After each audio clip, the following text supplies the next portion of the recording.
A housewarming party is a special party to be held when someone buys or moves into a new apartment or house.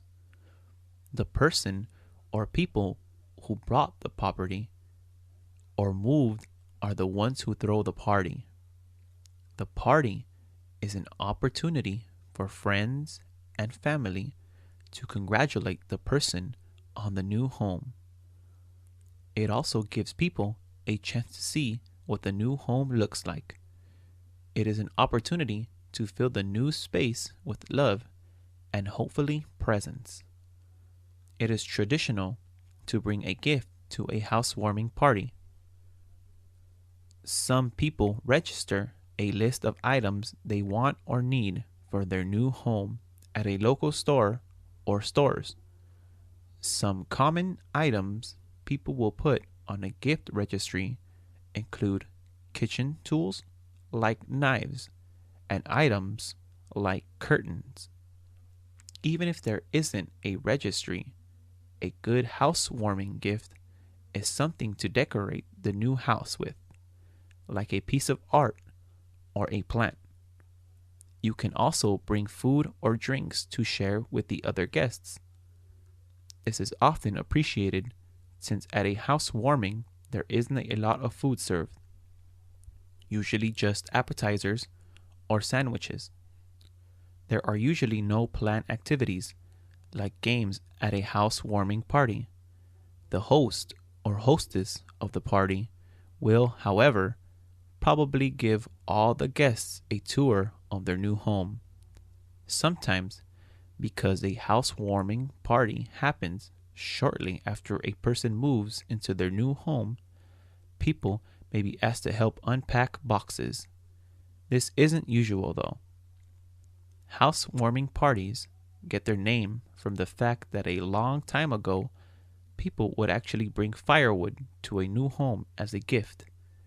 This was so that the person could keep their home warm for the winter. Now, most homes have central heating and don't use fires to keep warm. The religious or civil ceremony that makes people legally a married couple is just one part of the actual wedding. After the wedding comes the reception. A wedding reception is a party held immediately after the marriage ceremony. Usually, there is a little bit of time, about an hour, between the ceremony and the reception to give people enough time to travel from the ceremony location to the reception location. Most wedding receptions are held at a catering hall, which is a place that specializes in hosting big parties.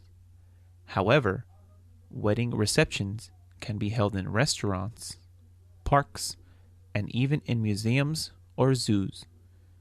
A wedding reception is usually not held at the same place as the ceremony, but sometimes they do. When guests arrived at the reception, the bride and groom are usually not there to meet them. Right after the ceremony, the newly married couple, the bridesmaids, and the groomsmen will go somewhere to have photographs taken. While this is happening, guests are usually treated to a cocktail hour at the reception site. During this time, appetizers and drinks are served. This also gives guests a chance to socialize. After the cocktail hour, the main dining hall is opened. At a wedding reception, the seating is usually pre-arranged.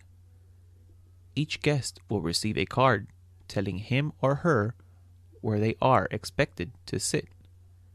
Tables are arranged by numbers in front of the reception hall. There is a special table for the bride and groom.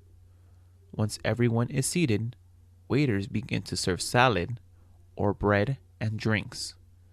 Some receptions have an open bar, meaning the alcohol is free. Other receptions have a case bar, meaning non-alcoholic beverages are free. Guests are expected to pay for their own alcoholic drinks. There can be different kinds of entertainment at a wedding reception. Usually, there will be a master of ceremonies, or MC, who helps move the reception along by making announcements of what will happen next. For example, the MC will announce when the newly married couple enters the reception hall, and all the guests will stand up and applaud. A wedding reception usually has music, and guests are expected to dance. The music can be provided by a DJ or by a live band. Sometimes the DJ or live band will accept requests from guests to play a certain song. When the newly married couple enters the reception, they will share a dance by themselves to a song they picked beforehand. Usually, the song is something romantic and represents the couple's love for one another.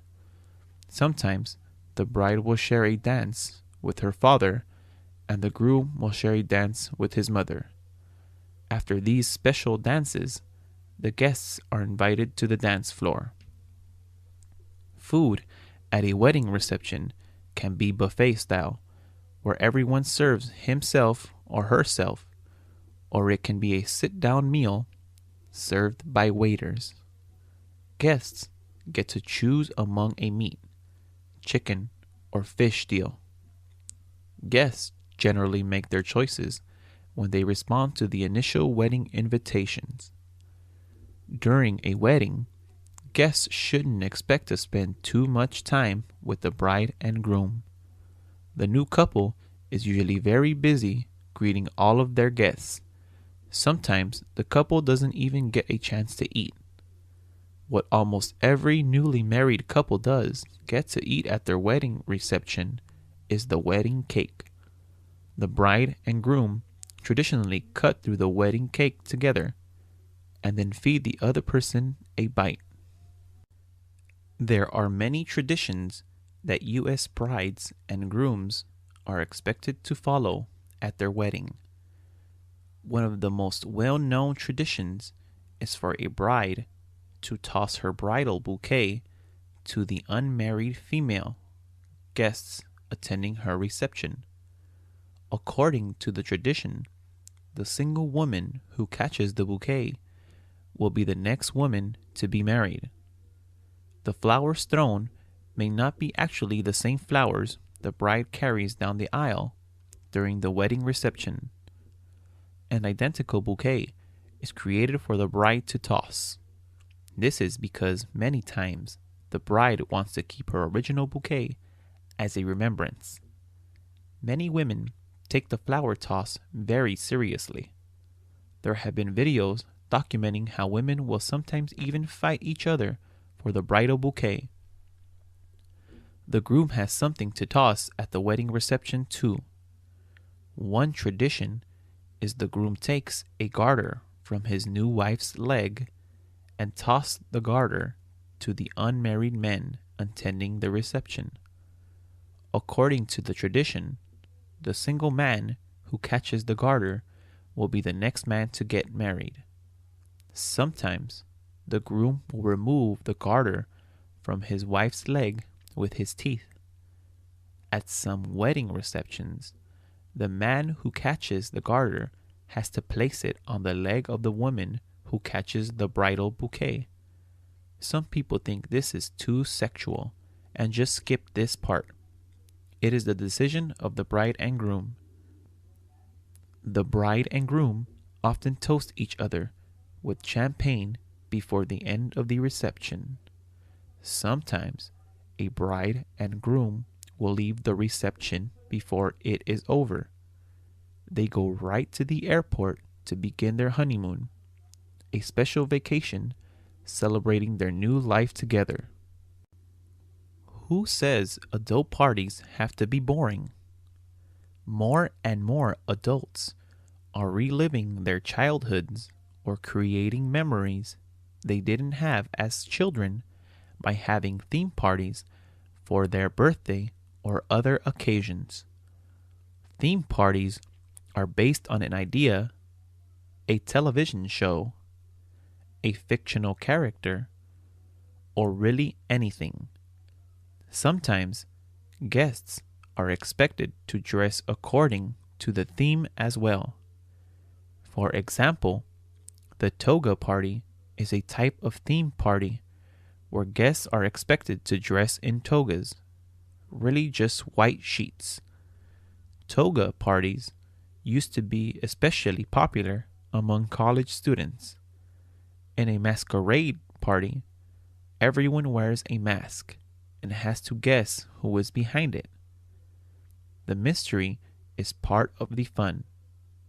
Speaking of mystery, there are murder mystery parties where the guests have to solve a fake murder. Some adults throw parties based on seasons. A summer beach party, for example, might feature guests wearing their swimsuits. Another popular type of theme party is the game night party. In this type of party, people get together to play various board games. A variation of the game night party is the casino party, where adults play games typically found in a casino like blackjack or poker. Another theme party could focus on a specific region or country. For example, a Mexican theme party might feature tacos, the colors of the Mexican flag, and Mexican music. Guests should be careful when dressing up for these types of theme parties, though. Dressing up like a certain ethnic or racial group is usually considered offensive. It's better to just enjoy the food and not portray a stereotype. The parenting styles of parents in the United States are often criticized. One type of parenting that is criticized is a helicopter parent. This kind of parent hovers over their children like helicopters, which means these parents are always on top of their children. While being an aware and involved parent is not a bad thing, a helicopter parent take it to the extreme. The actions of helicopter parents actually hurt children by not teaching them to be responsible for their actions. For example, a helicopter parent would call their adult college-age child to wake them up to go to class when part of college is learning to be responsible and learning to manage your own time. Helicopter parents are also overly worried about their kids getting hurt.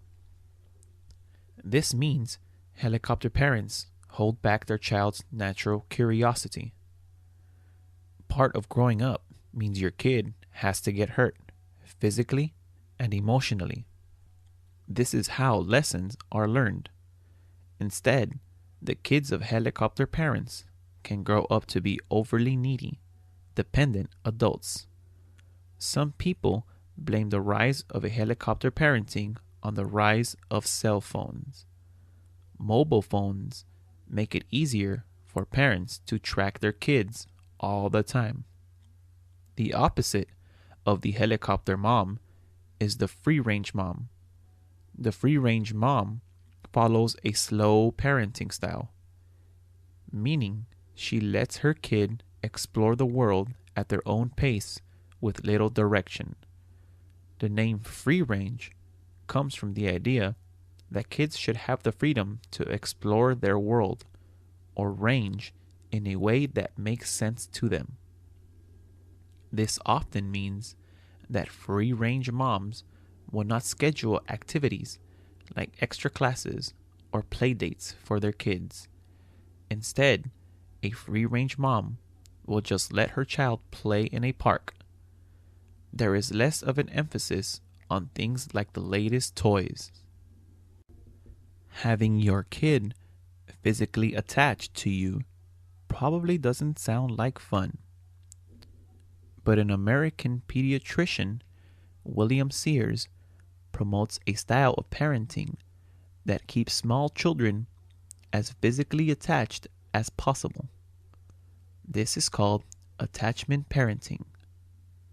The idea behind attachment parenting is that if a small baby feels protected and safe by physical contact with their parent, especially their mother, that child will grow up to be a more independent adult. One way parents are encouraged to be close to their babies is by using a sling or a wrap to carry the baby around instead of putting the baby in a carriage. This is often called wearing your baby. Parents are also encouraged to sleep with their babies. Parents are too big to fit in a crib, so instead, parents are told to bring the baby into the adult bed. This is supposed to teach the baby about sleep regulation as well, since the baby will learn to mimic adult sleep patterns. This co-sleeping is controversial though. There are concerns that babies sleeping with adults could suffocate, accidentally get crushed, or fall off the bed.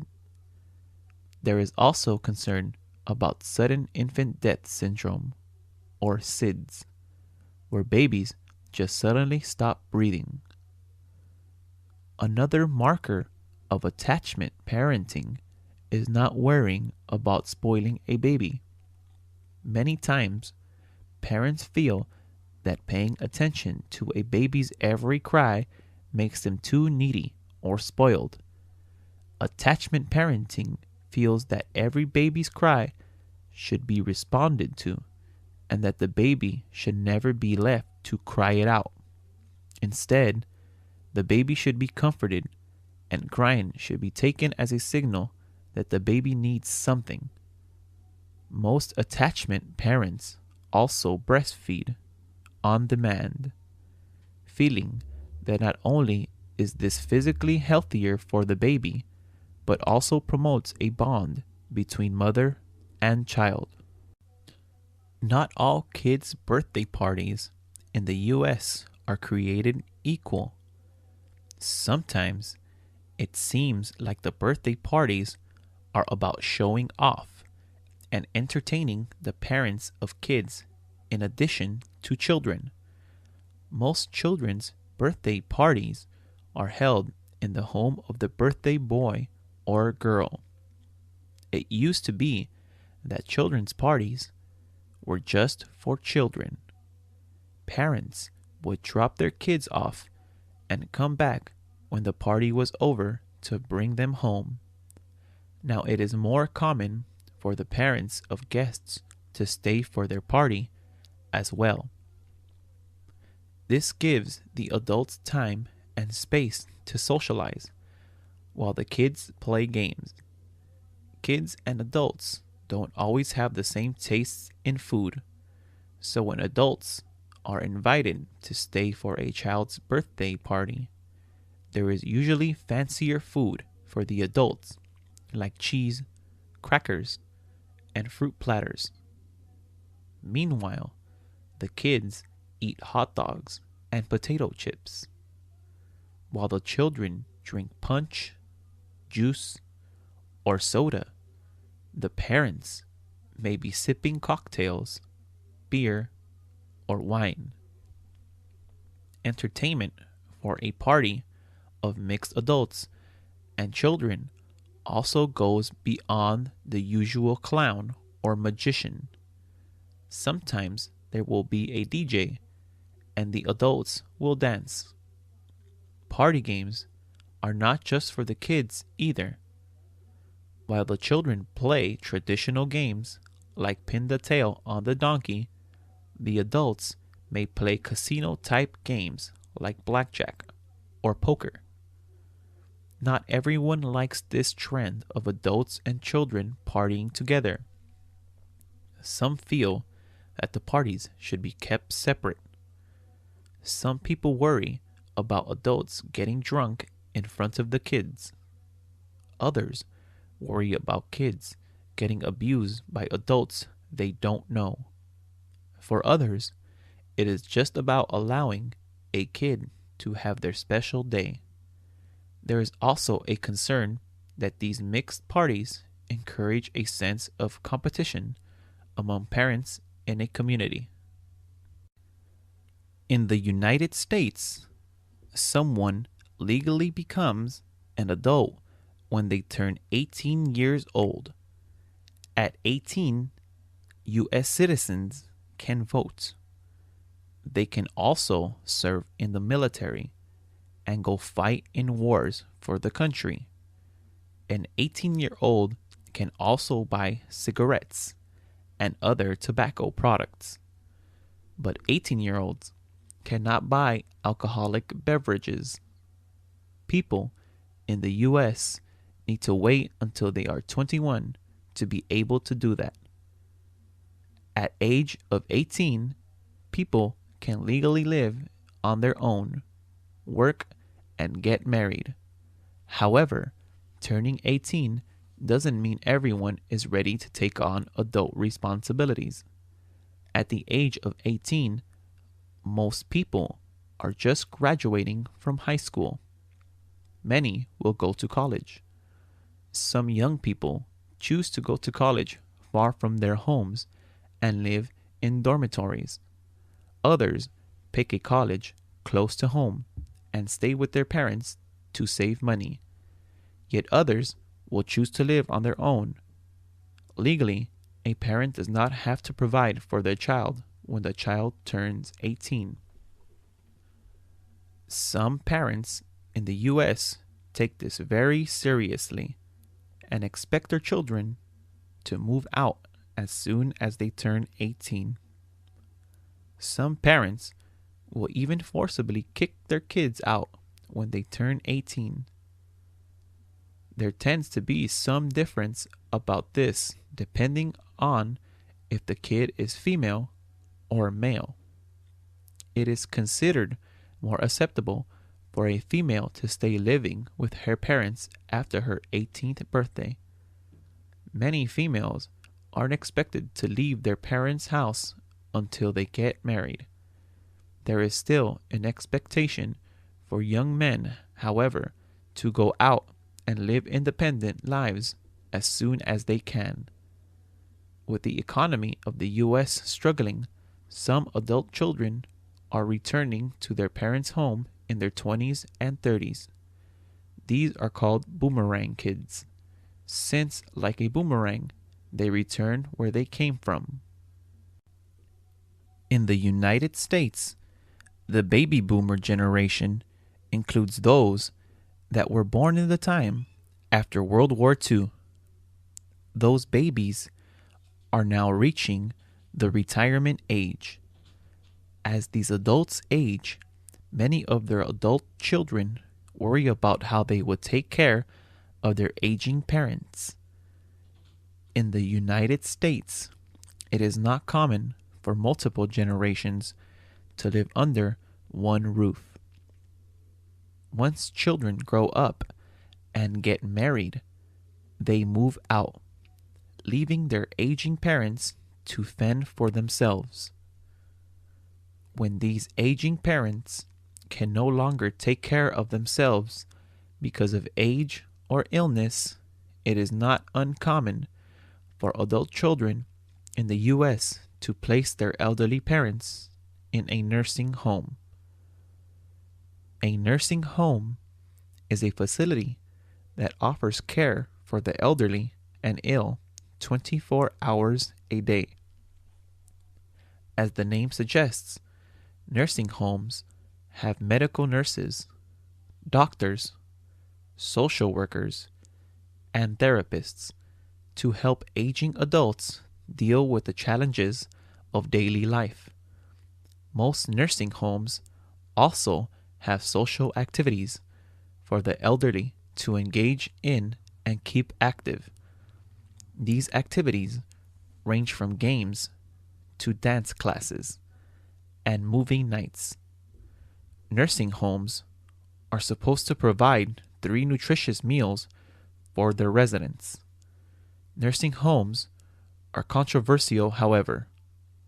There have been cases across the country of staff in nursing homes abusing and even robbing the elderly residents. There are different state and federal agencies that are supposed to oversee nursing home facilities. Some people feel that it should be the responsibility of family members, especially adult children, to care for their aging or ill parents.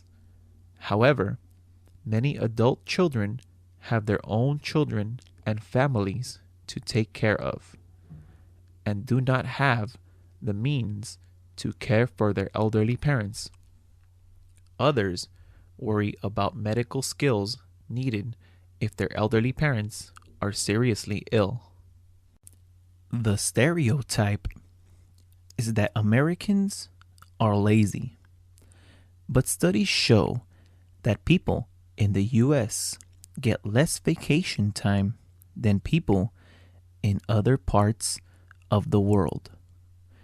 A typical American worker gets 2 or 3 weeks off out of a whole year for vacation.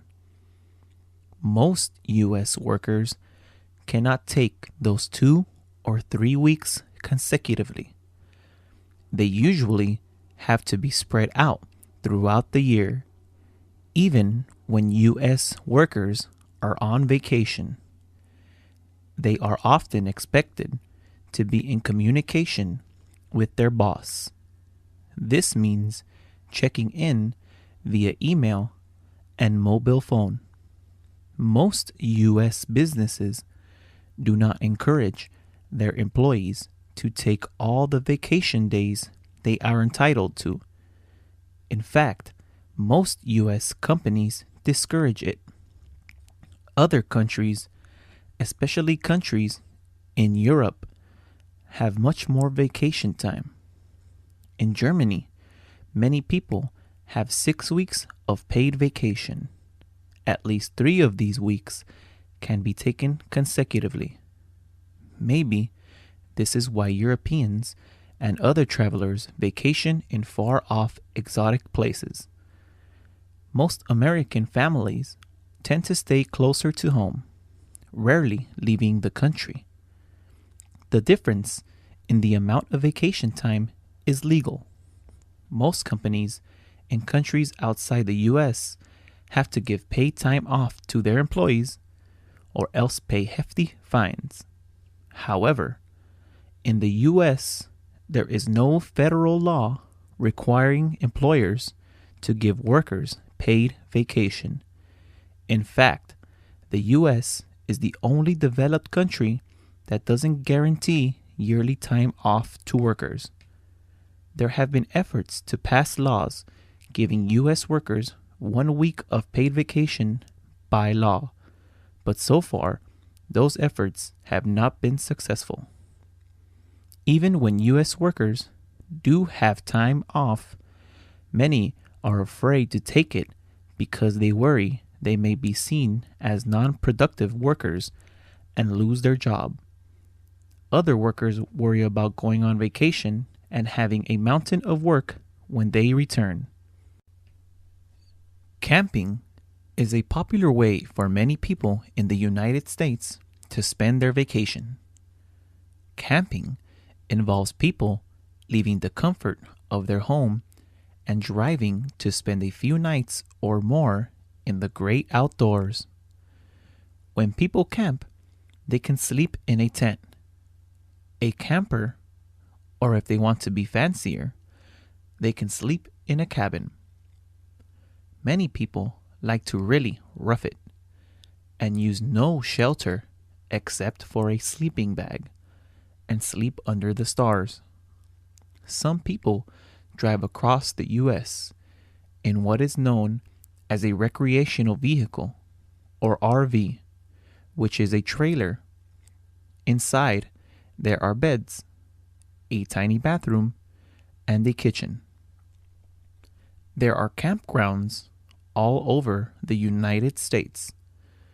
These places where campers gather together and usually pay a fee to pitch a tent or place a camper in a designated outdoor spot. Many of these campgrounds have water hoses and electric hookups so that people can wash dishes and themselves and plug in a radio or their computers. Most campsites also have a fire ring or pit, which is a hole in the ground where people can safely make a fire for roasting marshmallows, a popular camping activity. There usually is also a picnic table for people to eat their meals. Many of these campgrounds also have shared bathrooms, complete with showers. Some campgrounds have playgrounds, pools, and game rooms. Some also organize activities for people who like sing-alongs, where people will gather together and sing songs. Usually, it is illegal to camp in a place not designated as an official campsite, meaning you can't just pitch a tent in a forest. When people go camping, they usually often do other outdoor activities like fishing, canoeing, hiking, kayaking, swimming, horseback riding, and mountain biking. Having your own space is a sign of success in the United States. However, renting an apartment is not easy. There are a number of steps you need to take. First, you need to figure out how much you can pay per month.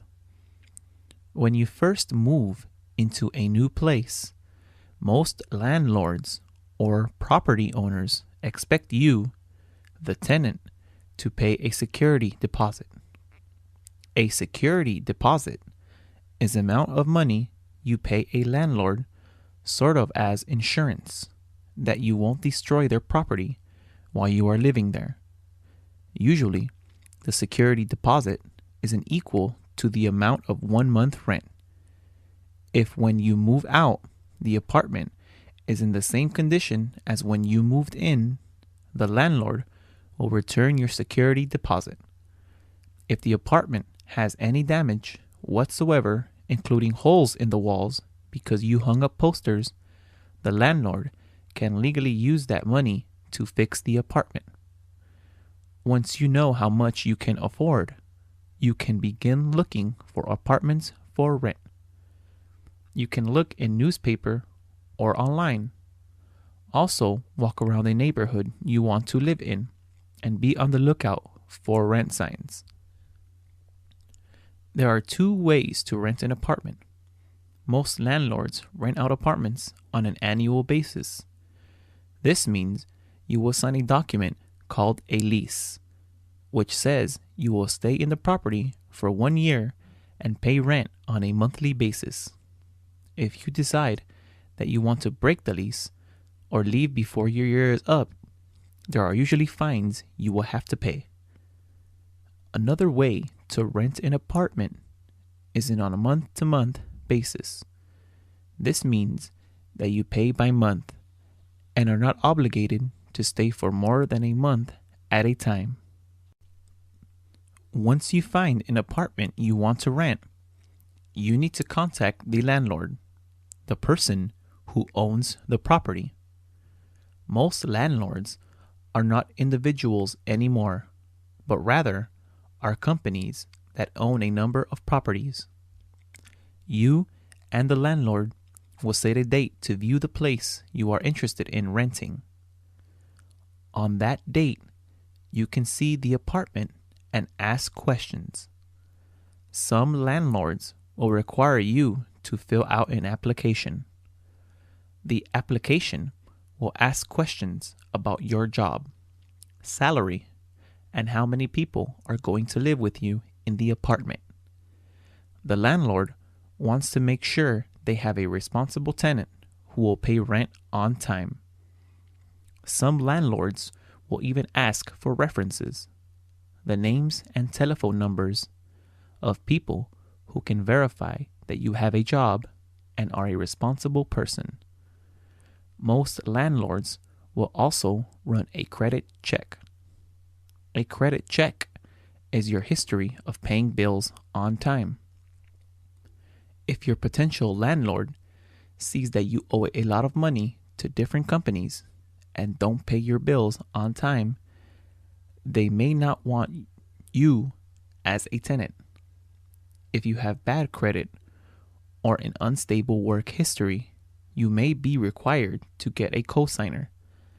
That is another financially responsible adult to sign the lease, a rental contract with you.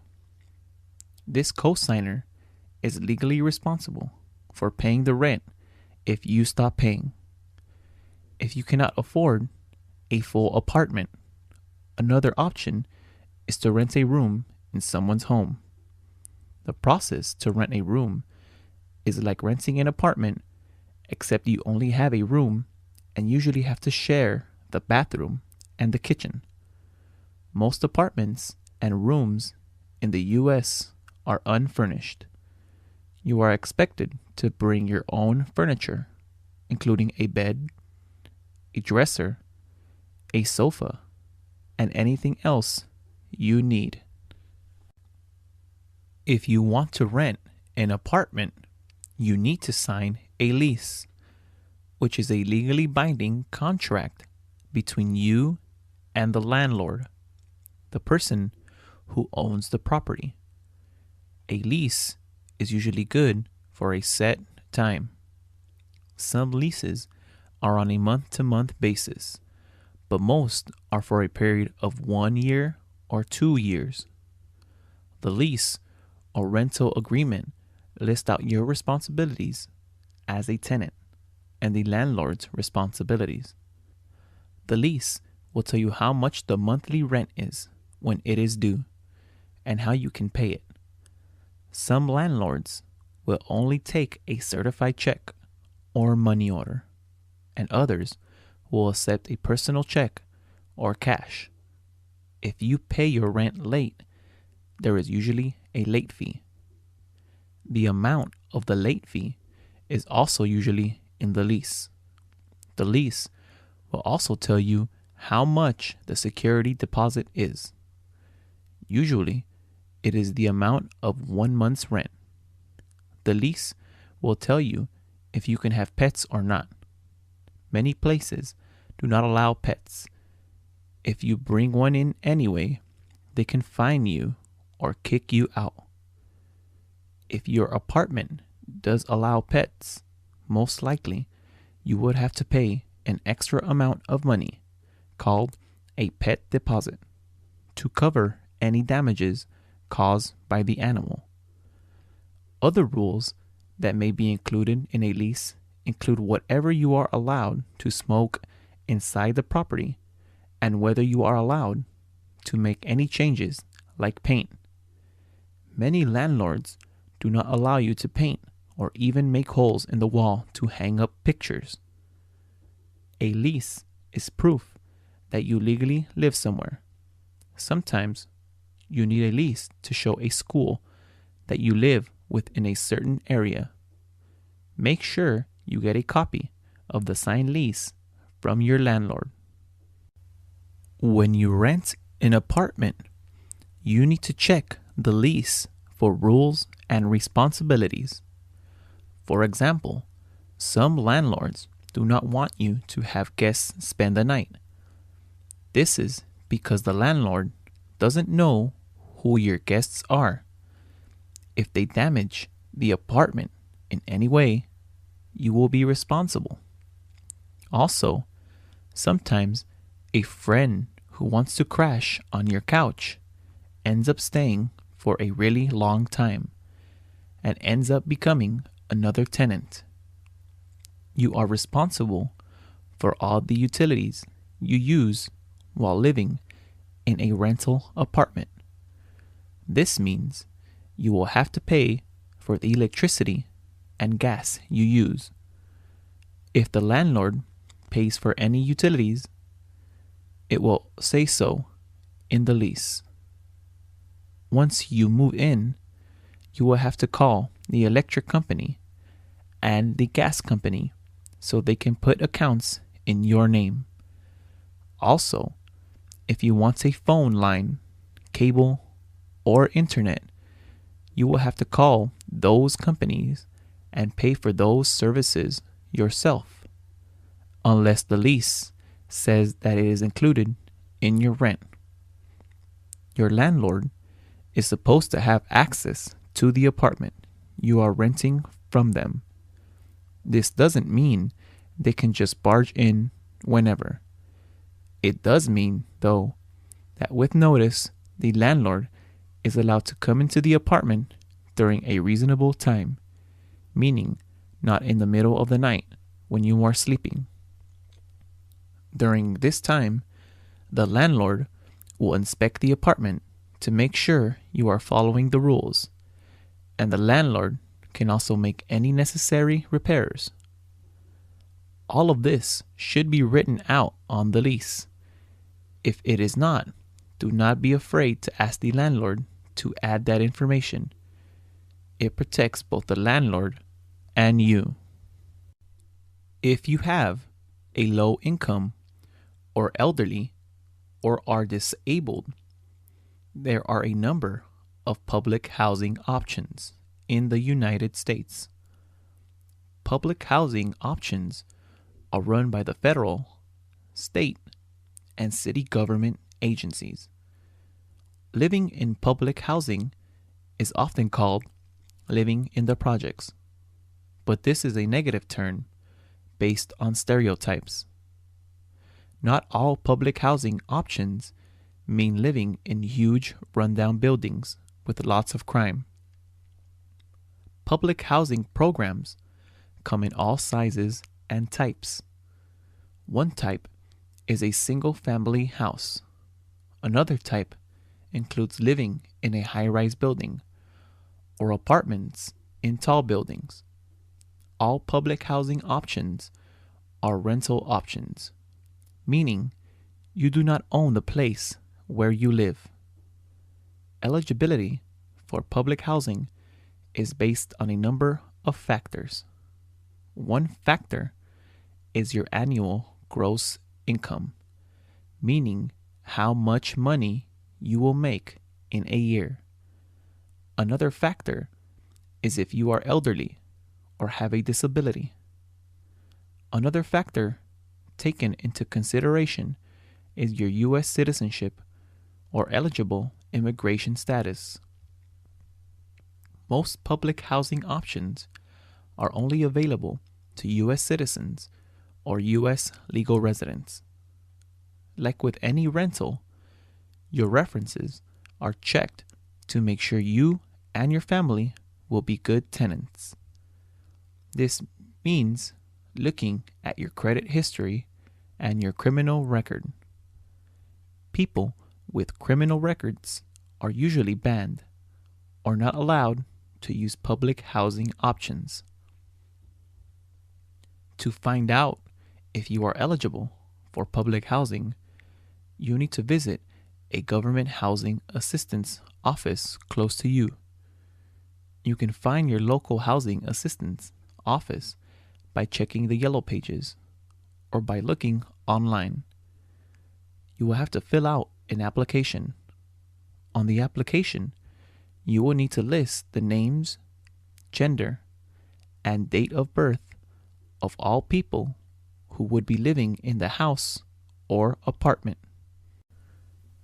When you apply for public housing, on the application, you need to give the names and ages of everyone who will live with you.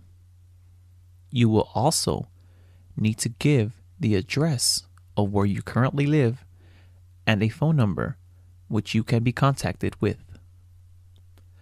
In your application, you need to explain why you think you qualify for public housing help.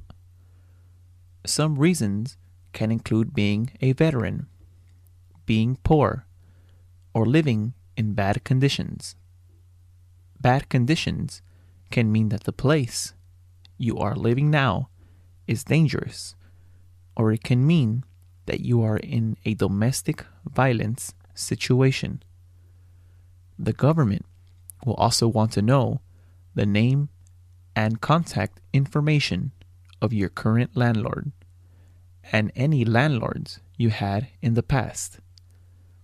This is so that the government can find out if you are a good tenant. You will also need to tell the government how much money you make in a year and how you make that money. You can't just make that information up. You will need to provide your boss's information, old checks, and bank statements. The government may visit you in your current home and interview you and people you live with. Other things the government will ask for are your birth certificate and the birth certificates of all people who will live with you and proof that you pay taxes, like a tax return. If you are eligible for any public housing assistance, you will get a letter.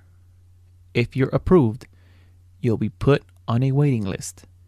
You may be on the waiting list for a long time before you actually can move into a public housing unit. This is because there are many people applying and eligible for help. Sometimes you can be waiting for years. Section 8 is also called the Housing Choice Voucher Program. Very poor families, the elderly, and disabled people can get up to $2,000 a month to help pay rent in single-family homes and apartments. Families who qualify do not get a completely free ride, though. In order to qualify, you must be able to pay about 30% of the rent yourself. The rest of the rent is paid directly by the government to a landlord. Not all landlords accept Section 8. If you qualify for Section 8, it is your responsibility to find a landlord who accepts the program. Eligibility for the program depends on your annual income and how many people are in your family. To qualify, you have to be a U.S. citizen or a legal resident of the U.S. If you are an undocumented or have a tourist visa, you cannot apply for this program. Like with all public housing programs, you will have to fill out an application to see if you qualify. On the application, you will have to say how much money you make and how much money you have in the bank and how many people are in your family. You will have to give proof of how much you make. The government will ask to speak to your boss, see your bank statements, and prove that you pay taxes. If you qualify, you will probably be put on a waiting list. Section 8, like other public housing programs, have many people applying for them. You could be waiting many years before you actually get a voucher, which is like a coupon that says how much rent the government is willing to pay for you. If a landlord accepts you and your Section 8 voucher, you still have to sign a lease or rental contract. The game of baseball in the United States is the oldest major league sport in the country. Major League Baseball traces its roots back to the 80s, but the game had been enjoyed by Americans for decades before then. The origins of the game are in question. For many years, a 19th century American named Abner Doubleday was credited with creating the game, but this has been proven inaccurate today. One theory is that the game was brought across the Atlantic Ocean during the Great European Migration of the 18th century, and that it is based on the British game of cricket. Cricket is a very popular sport in England, but it is played by mostly the upper class members of that society, and it is unlikely that the poor immigrants from England played the game very much. However, it more closely resembles the game of rounders, which is another English sport that shares many common features as the American game of baseball. In any event, the game has become very popular in the United States. By the 20th century, the American League and the National League were taking the country by storm. The greatest single team in either league's history is the New York Yankees. The Yankees have won more World Series titles than any other team in history. The World Series is a 7-game competition with the 2 top teams from either league. The first team to win 4 games is declared the World Series champion. In 1903, the Boston Americans won the first World Series, beating the Pittsburgh Pirates. This was the start of an annual series matchup between the 2 leagues. To date, the Yankees have won 27 championships in 40 appearances, with the team's most recent title coming in 2009. The St. Louis Cardinals lead the National League with 11 titles in 19 appearances, with its last title coming in 2011.